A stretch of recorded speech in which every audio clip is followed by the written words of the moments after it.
Hello students, मैं लोकेश पाशा आप सबके सामने फिर से हाजिर हूँ इस नए वीडियो के साथ। और इस वीडियो में हम एक नए चैप्टर की शुरुआत करने वाले हैं। वो नया चैप्टर अपना है consumer protection act. Consumer protection act होता क्या है ये मैं आपको है ना एक बेसिक बताऊंगा। अभी पहले पार्ट में तो बिल्कुल बेसिक, और उस बेसिक में अपन देखने वाले हैं कि है ना कंज्यूमर प्रोटेक्शन एक्ट किस तरह से और क्यों यूटिलाइज मतलब क्यों अप्लाई किया जाता है। नॉर्मली कंज्यूमर्स कौन होते हैं? वह लोग जो कि है ना प्रोडक्ट्स या सर्विसेज को खरीदते हैं मार्केट से। अब मार्केट से खरीदते हैं तो वो कुछ ना कुछ वैल्यू दे रहे हैं ना उस चीज के लिए। लेकिन अगर कहा जाए उनको उस वैल्यू के लिए उन उस वैल्यू के बदले में कुछ ऐसी चीज मिल रही है जो कि है ना वो चाहते ही नहीं है, जिससे उनकी लाइफ को खतरा हो। जैसे कि कोई टेक्निकल थिंग हो, जैसे कोई विस्फोट होने वाला फोन हुआ, या फिर कोई ऐसी दिक्कत होने वाली चीज हुई जो कि है ना कभी भी है ना उनको वाइब्रेशन या फिर मेंटल सिकनेस वगैरह देगी। तो ऐसी चीजों से जो ये चाहते नहीं है कस्टमर्स, लेकिन उनको दिए जाते हैं बिना उनको बताए, तो ये चीजें एक तरह से गलत होती हैं। तो उन गलत चीजों को रोकने के लिए और कस्टमर्स को अवेयर करने के लिए कि उनके पास क्या क्या राइट्स हैं, यहाँ पर कस्टमर्स के लिए पूरा चैप्टर बनाया गया है, और वो है कंज्यूमर प्रोटेक्शन एक्ट। ठीक है ना। अब कंज्यूमर प्रोटेक्शन एक्ट, पहले तो मैं आप सबका स्वागत करता हूँ अपने चैनल पे जिसका कि नाम है एनसीईआरटी लेट्स फील इट। और इस चैनल पे एक अपन ने ग्रुप भी बनाया हुआ है जिसका नाम है लेट्स फील आर्मी के नाम से। ये अपना एक छोटी सी फैमिली है, 10 लोगों की हुई है अभी तक है। आप और आगे बढ़ा सकते हो, इसे ज्वाइन हुई है टेलीग्राम ग्रुप पे अपने पर। और वहाँ पे मैं पीडीएफ और नोटिफिकेशन डालता रहता हूँ। जब भी कोई बात होगी तो मैं आपको वहाँ पे इन्फॉर्म कर दिया करूँगा। जल्द से जल्द ज्वाइन हुई है। जैसे ही अपना 12th का ये सिलेबस कंप्लीट होगा ना, उसी वक्त अपन 9th की पॉलिटी को स्टार्ट करेंगे, और 9th की पॉलिटी को जल्द से जल्द मार्च स्टार्टिंग से पहले मतलब 1 मार्च से पहले पहले खत्म भी करेंगे। ठीक है ना। चलो तो अब हम देख लेते हैं कंज्यूमर प्रोटेक्शन एक्ट क्या है। ठीक है। हमें पढ़ना क्यों होता है, मैंने आपको बता दिया कि पढ़ना क्यों है। पढ़ने की तो वजह यही है जिससे कि हमको अपने राइट्स और हमें अपने प्रिविलेजेस के बारे में पता चले। क्योंकि अगर हमें है ना इनके बारे में पता नहीं है तो हम एक्सप्लॉइट कर दिए जाएंगे। एक्सप्लॉइट का मतलब हमारे साथ बेईमानी हो जाएगी। कहते हैं, आप लोग खुद मानिए, अगर आपको कोई ठगे, आपको कोई बेईमानी करे आपके साथ, तो आपको गुस्सा आएगी ना। तो उसी तरह से उस गुस्से को एक डायरेक्शन देने के लिए कई सारे इंस्टीट्यूशंस बनाए गए हैं, और वो कंज्यूमर्स के लिए बनाए गए हैं। एक बात, consumer protection act only for made for the consumers, not the others. ठीक है ना। अगर किसी इंसान ने कुछ बदले में कुछ दिया, कुछ वैल्यूएबल थिंग दी, और उस बदले में है ना कुछ चीज खरीदी, तो उस जो चीज खरीदी है, प्रोडक्ट या सर्विस, वो अगर कुछ गलत हुई, मतलब एक तरह से गलती हुई उसमें, या फिर उसकी वजह से कोई डैमेज हो गया अपन को कंज्यूमर को, तो उसके लिए उसको बराबरी पे लाने के लिए, उस डैमेज को हटाने के लिए, उस उस सेलर को है ना पनिश करने के लिए कंज्यूमर प्रोटेक्शन एक्ट लागू किया जाता है। समझे ना ये बात। ठीक है। अब कंज्यूमर प्रोटेक्शन एक्ट के बारे में हम नॉर्मली तो समझ गए, लेकिन क्या है ये कंज्यूमर प्रोटेक्शन एक्ट, इसकी डेफिनेशन पे थोड़ा सा ध्यान दें। हाँ, डेफिनेशन पे ध्यान देते हुए हम देखेंगे, protecting protecting consumer from unfair trade practices. ये अनफेयर है, ठीक है। गलती से ये पेयर लिख दिया गया है मेरे द्वारा, सॉरी।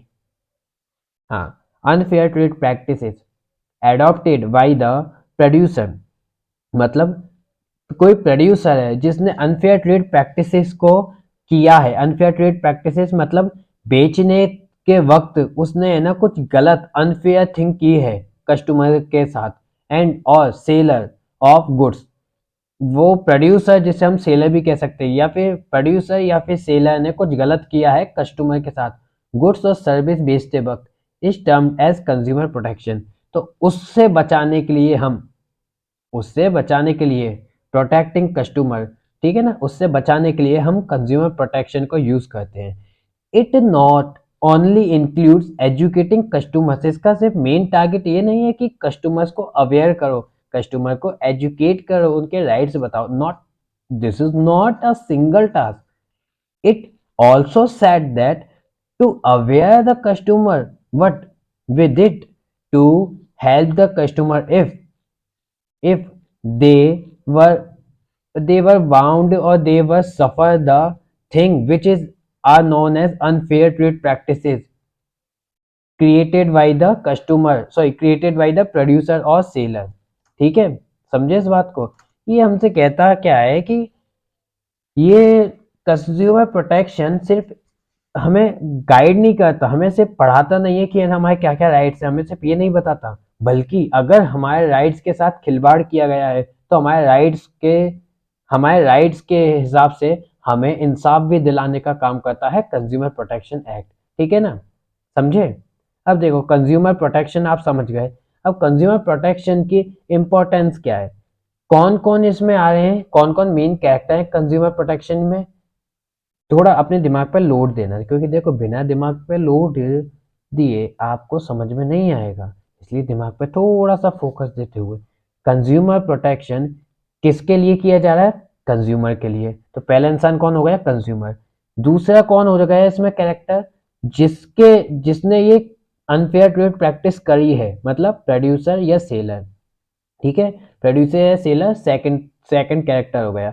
इस तरह से हम दोनों के बीच का इंपॉर्टेंस देखेंगे कि क्या क्या इंपॉर्टेंस होते हैं कंज्यूमर प्रोटेक्शन के from consumers point of view. पहला कंज्यूमर पॉइंट ऑफ व्यू से देखेंगे, सेकंड हम देखेंगे टू द प्रोड्यूसर और सेलर पॉइंट ऑफ व्यू। ठीक है ना, समझे। अब देखो कंज्यूमर के पॉइंट ऑफ व्यू से अगर हम देखें तो कंज्यूमर इग्नोरेंस फर्स्ट होता है, कंज्यूमर इग्नोरेंस। एक तरह से ये कि कंज्यूमर को पहले कुछ गलत दे दिया, उस गलत देने के बाद है ना उसे इग्नोर किया जा रहा है, ये सिंपल इग्नोरेंस। लेकिन कंज्यूमर को कंज्यूमर को डिटेल नहीं बताई जा रही, कंज्यूमर को यूज करने का तरीका नहीं बताया जा रहा, प्रोडक्ट को कंज्यूमर को यूज करने के लिए है ना पूरे जिस तरह के प्रोडक्ट का पूरा जो बनता है। अब बाई चांस मानिए कोई टेक्निकल थिंग है, उस टेक्निकल थिंग में है ना 3-4 गैजेट्स आते हैं, उसमें से कोई एक भी गैजेट अगर निकाल लिया तो वो प्रोडक्ट काम नहीं करेगा ना। तो इस तरह से उसको गलत चीज दे दी गई है पूरी, या फिर पूरी चीज नहीं दी गई है, अब उसको उसके बाद उसे इग्नोर किया जा रहा है। तो ये सारी चीजें आती हैं कंज्यूमर इग्नोरेंस में। ये consumer protection from consumer point of view है। ठीक है ना, तो ये कहता क्या है, majority of consumers are not aware of their rights and reliefs available to them as a result. मतलब बहुत सारे कंज्यूमर्स ऐसे हैं जो अपने राइट्स और रिलीफ को जो कि उनको दे रखे हैं उससे अवेयर नहीं है, उनको पता नहीं है ये सारी चीजें, इसके रिजल्ट में of which they are exploited, इसलिए उनको एक्सप्लॉयट किया जाता है, उनको परेशान किया जाता है in order to save consumers. इसलिए कंज्यूमर्स को सेव करने के लिए फ्रॉम एक्सप्लॉयटेशन से कंज्यूमर प्रोटेक्शन इज नीडेड, इसलिए हमें कंज्यूमर प्रोटेक्शन की जरूरत होती है। समझे ना, हाँ जी समझने चाहिए, बहुत अच्छा समझने चाहिए आप लोग। देखो इतना डीप बता रहा हूँ नहीं, क्योंकि इसमें से आपका क्वेश्चन अगर उठा तो एक या मतलब मान के चलिए 4-5 नंबर के तो क्वेश्चन इसमें से भी आ ही जाएंगे आपके, तो थोड़ा सा ध्यान लगाइएगा। वही बात मैं कहूँगा, इत्तू सी चीज है, इत्तू बता के दिखाइए, तो कंफ्यूज ना होना, दिक्कत में मत आना, सोचते रहना, बस सोचो, सिर्फ एज्यूम करो। अनऑर्गेनाइज कंज्यूमर, पहला जो पॉइंट था हमारा कंज्यूमर इग्नोरेंस, उसमें क्या कि बहुत सारे कंज्यूमर्स को अपने राइट्स के बारे में पता नहीं है, इसलिए उनको एक्सप्लॉइट किया जाता है। तो कंज्यूमर प्रोटेक्शन उनके एक्सप्लॉइटेशन से बचाने के लिए जरूरी है, ये पहले पॉइंट में बताया। अब अनऑर्गेनाइज्ड कंज्यूमर्स, ये भी वही पॉइंट का एक सेकंड पार्ट बना दिया कि कंज्यूमर अवेयर नहीं है। ठीक है ना, कंज्यूमर्स की lake of consumer organisations also दस कंज्यूमर प्रोटेक्शन इज रिक्वायर्ड, मतलब कंज्यूमर अवेयर नहीं है। ठीक है, लेकिन कंज्यूमर्स को बचाने के लिए किन के लिए यूज किया जा रहा है। अब कंज्यूमर उठ के कोर्ट में केस तो नहीं करेगा, स्यू तो नहीं करेगा, तो कंज्यूमर किन के पास जाएगा, ऑर्गेनाइजेशंस के पास। तो ऑर्गेनाइजेशंस भारत के अंदर बहुत कम है, मतलब in India consumers are still unorganised, consumer जो हैं उनको नॉलेज नहीं है, अवेयर नहीं है वो, and there is lack of consumer organisation, और साथ ही साथ में जो कंज्यूमर्स के लिए ऑर्गेनाइजेशंस बनाई गई हैं वो भी बहुत कम है, जो कि कंज्यूमर्स की बात को कोर्ट तक लेके जाती हैं। ऑल्सो दस कंज्यूमर प्रोटेक्शन इज रिक्वायर्ड, इसलिए कंज्यूमर प्रोटेक्शन की जरूरत है। कंज्यूमर प्रोटेक्शन एक लॉ है, ठीक है, क्या है? लॉ मीन्स कानून। और इस कानून को लागू करने के लिए ये जो ही नहीं है कि कोई ऑर्गेनाइजेशन आए, उसे लागू करने के लिए हम मात्र एक इंसान भी जाके है ना कोर्ट में केस कर सकते हैं कि हमारे राइट्स के साथ खेला गया है, तो हम इसके लिए आपके सामने केस कर रहे हैं, कृपया करके हमारे केस को सुना जाए और हमारी तरफ से बोला जाए। ये कौन कहेगा? ये कहेगा एक कंज्यूमर, ठीक है। अब थर्ड पॉइंट इसमें देखें, widespread exploitation of consumers. फिर से सेम पॉइंट थोड़ा सा बदल के, consumer are exploited on large scale, consumers को बहुत ज्यादा लार्ज स्केल पे एक्सप्लॉयट किया जाता है by means of various unfair trade practices, बहुत सारी गलत हरकतें करके। And consumer protection is required to protect them from exploitation, इसलिए कंज्यूमर को प्रोटेक्ट करने के लिए एक्सप्लॉयटेशन से कंज्यूमर प्रोटेक्शन एक्ट बनाया गया है। समझे? तीनों में सेम बात और घुमा फिरा के बात। कैसे?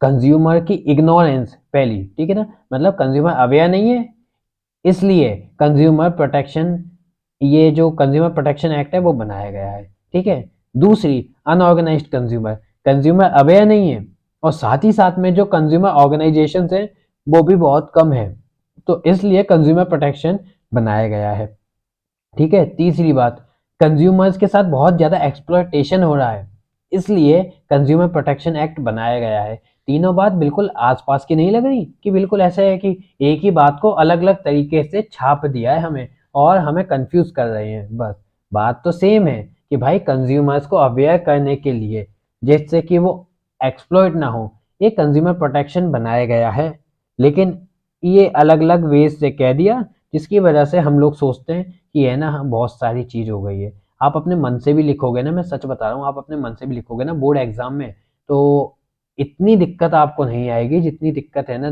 बोला जाता है कि है ना ये 12th बोर्ड है, नहीं है इतनी दिक्कत है, ठीक है ना। तो इसलिए खुद पर भरोसा रखो और इजीली से करो। सॉरी। हम्म। अब हम देखते हैं importance of consumer protection from point view of business. Business के पॉइंट ऑफ व्यू से कंज्यूमर प्रोटेक्शन कैसे जरूरी है, मतलब बिजनेस वाले जो हैं, जो बिजनेसमैन्स हैं, जो कि प्रोड्यूसर्स हैं, ये लोग है ना कंज्यूमर की प्रोटेक्शन को जो बनाई गई है, ये इनके लिए क्यों जरूरी है, क्या वजह है इनको कंज्यूमर प्रोटेक्शन की? कंज्यूमर प्रोटेक्शन की इनको जरूरी है because long term business interest बनाया जाता है इसमें। क्यों? कैसे? जैसे कि अगर हम किसी सामान को अच्छे से बनाएंगे, क्वालिटी वाला बनाएंगे और फिर उस सामान को हम मार्केट में सेल आउट कर देंगे, then those person who buy that product, he also he also buy the quality of the product, and quality creates the demand of their mind, उसके दिमाग में है ना डिमांड क्रिएट होगी उस क्वालिटी को लेकर कि यार बंदे ने क्या ही प्रोडक्ट बनाया है मजेदार। इससे क्या होगा? लॉन्ग टर्म के लिए बिजनेस का इंटरेस्ट होगा। अब हम इस इंटरेस्ट को थोड़ा सा और डीप जाके देखें, तो अब वो इंसान को क्वालिटी की वजह से चीज कौन सी पसंद आई? अपनी चीज पसंद आ गई। अब वो क्या करेगा? पब्लिसिटी करेगा वो, ठीक है। अब वो और लोगों से कहेगा कि यार उसकी ये सामान बहुत अच्छा था और है ना इतना अच्छा लगा हमें कि है ना वो इतना अच्छा कि है ना अभी तक वो चल रहा है और है ना इतनी अच्छे से चल रहा है जैसे कि है ना नया हम लाए थे तब चल रहा था। तो ऐसे में क्या हो गया? एक पॉजिटिव पब्लिसिटी हो गई जिसकी वजह से बिजनेस इंटरेस्ट लॉन्ग टर्म तक चलता रहेगा, ठीक है। सेकंड पॉइंट है इसका मोरल जस्टिफिकेशन। मोरल जस्टिफिकेशन क्या होता है? मोरल जस्टिफिकेशन एक ऐसी वेज है, मतलब कि इंसान, मतलब जो बिजनेसमैन है उसकी भी तो कुछ है ना इंसानियत के नाते कुछ फर्ज होते हैं ना, तो वो इंसानियत के नाते जो फर्ज हैं वो पूरे होते हैं इसमें, ठीक है। जैसे कि it is the moral duty, मतलब इंसानियत के नाते उसकी एक ड्यूटी है बिजनेसमैन की to take care of the consumer interest, कि वो कंज्यूमर के इंटरेस्ट को ध्यान में रखे, उसको संभाले, and avoid any form of their exploitation, और किसी भी तरह का एक्सप्लॉयटेशन जो कि कंज्यूमर के साथ किया जा सकता है उसे साइड करे, उसे ना करे। And unfair trade practices like, और अनफेयर ट्रेड प्रैक्टिसेस भी ना करे, जैसे कि डिफेक्टिव एंड अनसेफ प्रोडक्ट उसको बेच देना, मतलब जो टूटा हुआ प्रोडक्ट है, डिफेक्टिव है, उसको साथ में अनसेफ प्रोडक्ट जो कि कभी भी फट सकता है, ऐसा कोई टेक्नोलॉजी का प्रोडक्ट, उसे बेच देना। फिर एडल्ट्रेशन लाइक, जैसे कि वो खाने पीने की चीजें बेच रहा है, दाल बेच रहा है या फिर है ना कुछ और चीज बेच रहा है, जैसे कि मैगी का मैंने आपको बताया, तो उसमें प्लास्टिक मिक्स करके, तो वो एडल्ट्रेशन ही तो है कि सामान में कुछ एक्स्ट्रा ऐसी चीज ऐड कर देना जो हेल्थ के लिए सही नहीं है, तो वो एडल्ट्रेशन हो गया। ऐसी एडल्ट्रेशन ना करे। ठीक है। अब थर्ड पॉइंट को हम देखें तो business uses society as resources. Resources कहाँ से आती है? रिसोर्स आती है हमारी सोसाइटी से। कैसे? क्यों? अब मान के चलो, आप है ना चीनी बनाने वाली कंपनी हो, ठीक है ना, तो चीनी बनाने वाली कंपनी शुगर कैन कहाँ से लाएगी?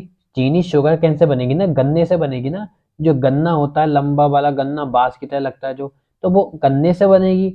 अब वो गन्ना कहाँ से लाओगे आप? वो गन्ना तो बाजार से लाओगे ना, और बाजार में लाया कौन? किसान लाया।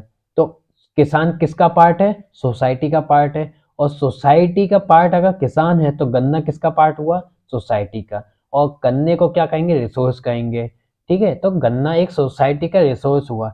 तो आपका मेन मोटिव ये होना चाहिए कि सोसाइटी के रिसोर्स को यूज कर रहे हो तो सोसाइटी को इंटरेस्ट भी दो, कुछ रेस्पॉन्सिबिलिटी भी बनती है आपकी सोसाइटी के लिए। अब हम थ्योरेटिकल पढ़े इसे तो every business uses the resources of the society and thus is it is their responsibility to work in the interest of the society। Her businessman resource लेता है सोसाइटी से, इसलिए उसकी रेस्पॉन्सिबिलिटी होनी चाहिए, उसकी जिम्मेदारी होनी चाहिए कि वो सोसाइटी को इंटरेस्ट दे। ठीक है ना। अब हम फोर्थ पॉइंट पे आए अगर, तो सोशल रेस्पॉन्सिबिलिटी, सोसाइटी के लिए रेस्पॉन्सिबिलिटी। हमने थर्ड पॉइंट में पढ़ लिया कि सोशल सोसाइटी से रिसोर्स ले रहे हैं तो सोसाइटी के लिए कुछ रेस्पॉन्सिबिलिटी भी होनी चाहिए। Then this type of responsibility is also included in the social responsibility. अब हम इसी की डेफिनेशन को देखते हुए आगे बढ़े तो a business has social responsibility towards various groups like owners. कई सारी रेस्पॉन्सिबिलिटीज होती है बिजनेस की, जैसे कि ओनर्स के लिए, ओनर्स का मेन रेस्पॉन्स मतलब ओनर्स का मेन मोटिव क्या होता है? To earning profit. तो बिजनेस की रेस्पॉन्सिबिलिटी हुई सोसाइटी के हिसाब से रेस्पॉन्सिबिलिटी, जो ओनर है सोसाइटी का ही तो है, तो उस ओनर को प्रॉफिट देना। फिर बिजनेस की रेस्पॉन्सिबिलिटी देखे तो वर्कर्स के हिसाब से, वर्कर्स को, अगर वर्कर्स अच्छा काम कर रहे हैं, उनकी वजह से प्रॉफिट हुआ, तो प्रॉफिट का कुछ कमीशन, कुछ एक्स्ट्रा इंसेंटिव्स वर्कर को देना। ठीक है। फिर गवर्नमेंट की तरफ से अगर हम देखें रेस्पॉन्सिबिलिटी, तो गवर्नमेंट की तरफ से रेस्पॉन्सिबिलिटी ये हुई कि गवर्नमेंट को अच्छा टैक्स प्रोवाइड कराना, और साथ ही साथ में कभी ना कभी जैसे पीएम हेल्थ केयर और पीएम फंड वगैरह में डालते रहना, जिससे कि आगे वो टैक्स अगर खत्म भी हो जाए ना तो वो चीजें कहीं ना कहीं गवर्नमेंट यूज कर सके। फोर्थ, कस्टमर के हिसाब से हम रेस्पॉन्सिबिलिटी को देखें तो कस्टमर के हिसाब से रेस्पॉन्सिबिलिटी हुई, मतलब सस्ते और अच्छे दाम में, मतलब सस्ते और अच्छे दाम, साथ ही साथ में क्वालिटी प्रोडक्ट को कस्टमर्स को बेचना। ठीक है। ये चीज हम देखते हैं responsibility, social responsibility of a consumer of a business.